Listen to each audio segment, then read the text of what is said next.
Uy, nakatikim ka na ba ng utak ng baboy? Yes, tama ang narinig mo. Pig's brain. Ew, kadiri! Sino ba kumakain ng utak ng baboy? Wait lang, natikman mo na ba? At bago ka pa mag-inarte, pakinggan mo muna ito. Nasa Cebu kami ngayon.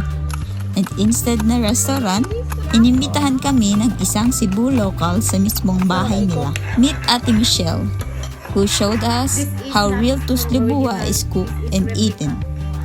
Siya ang bahala sa amin. Legit Cebu style to.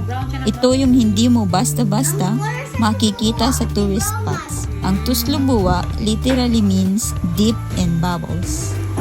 Makikita mo pa lang, kumukulo na siya. Bubbly.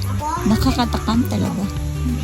Made from utak ng baboy, atay, bawang, sibuyas.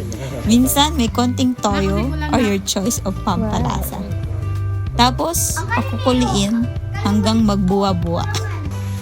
Ayan. Kaya tuslibua. Simple ingredients pero swak ang lasa.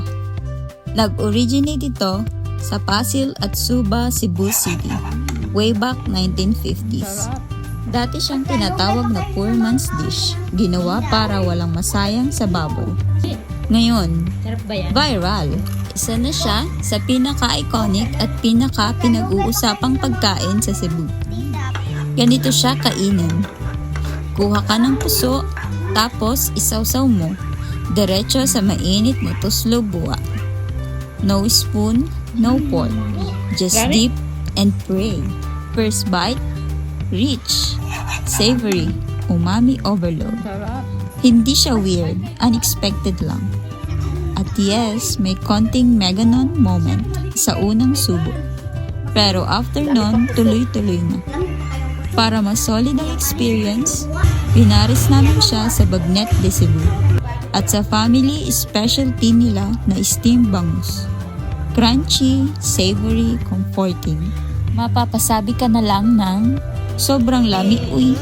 Tuslibua is not just food.